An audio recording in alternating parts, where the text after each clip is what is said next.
Stomach cancer ये कितना fast grow करता है? How fast does stomach cancer grow? चलिए जानेंगे। Hi, I am doctor Aditya Kulkarni. मैं एक गैस्ट्रो एंड कैंसर स्पेशलिस्ट हूँ। ओएसएस क्लिनिक पुणे में प्रैक्टिस करता हूँ।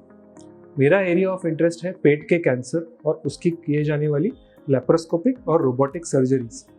आज हम एक ऐसा सवाल टैकल करेंगे जो पेशेंट्स काफ़ी बार हमें ओपीडी में या सर्जरी के पहले पूछते हैं, डॉक्टर हमें पेट का कैंसर यानी कि स्टमक कैंसर, जिसे हम जठर या उदर का कैंसर कहते हैं, ये डायग्नोसिस है, बट मेरा जो ट्यूमर है ये कितना फास्ट ग्रो कर सकता है?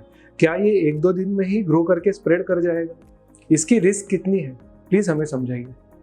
तो जठर या उदर का कैंसर यानी कि स्टमक कैंसर, ये इंडिया में पाए जाने वाले one of the common gastric problems और one of the common cancers है।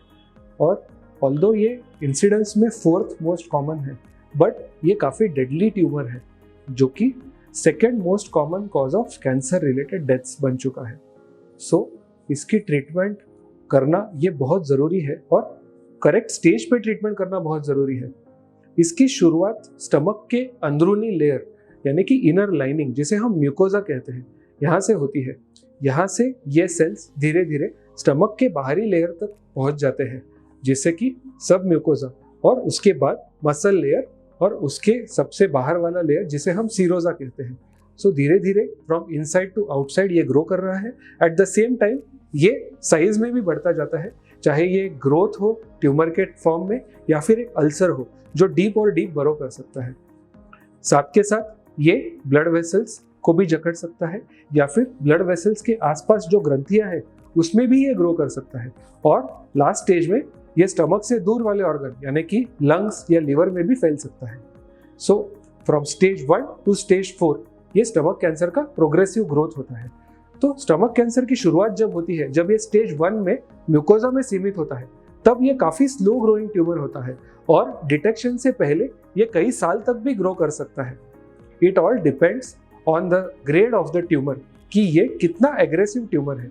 कई बार हमने काफ़ी एग्रेसिव ट्यूमर्स भी देखे हैं, स्पेशली जो पेशेंट यंग होते हैं या फिर जो पेशेंट्स में कोई जेनेटिक म्यूटेशन होते हैं या फिर जिन्हें हेरिडिटरी रिस्क होती है, यानी कि फैमिली के किसी मेंबर में प्रीवियस जनरेशन में, जैसे दादा दादी या फिर माता पिता या फिर बड़े भाई या बहन में स्टमक कैंसर देखा गया है। ऐसे पेशेंट्स के जो ट्यूमर्स होते हैं ये काफ़ी एग्रेसिव होते हैं और ये बहुत ही फास्ट ग्रोइंग हो सकते हैं। दूसरी बात, जब ट्यूमर अर्ली स्टेज में है तब इसे ब्लड वेसल या फिर लिम्फेटिक्स का एक्सेस नहीं मिलता, but when it grows to a certain stage यानी कि ये जब मसल लेयर तक इन्वेड करता है, तब इसे ये ब्लड वेसल और लिम्फेटिक का एक्सेस रेडीली मिल जाता है, यानी कि ये जल्द ही लिम्फेटिक्स या ब्लड वेसल में स्प्रेड हो सकता है। इसके बाद की इसकी ग्रोथ इसके पहले की ग्रोथ से बहुत ज़्यादा फास्ट हो सकती है। It can grow within a matter of weeks to months. So from stage 1 to stage 2 जब बहुत साल लगे हैं, तब स्टेज 2 से 3 या 4 में जाने में कुछ ही समय लग सकता है। इसे प्रेडिक्ट करना बहुत डिफिकल्ट है। It is not possible to predict the spread accurately. So the best is to get treated at the stage जब भी ये फाउंड हो जाए। द सैड पार्ट इज जब स्टेज 0, स्टेज 1 या स्टेज 2 के ट्यूमर्स हम देखते हैं तो कई बार पेशेंट्स को इनके बारे में पता ही नहीं होता है, because these tumours unfortunately early stage में कोई भी सिम्टम नहीं कॉज करते। ये किसी दूसरे रीजन की वजह से डिटेक्ट होते हैं या फिर कभी कभार एंडोस्कोपी करने पे ये इंसिडेंटली डिटेक्ट हो जाते हैं। तो ऐसे ट्यूमर को ट्रीट करने से सर्वाइवल बहुत अच्छा है, बट इंडिया में ये ट्यूमर्स हम हार्डली देख पाते हैं क्योंकि यूजुअली पेशेंट एडवांस स्टेज में आते हैं।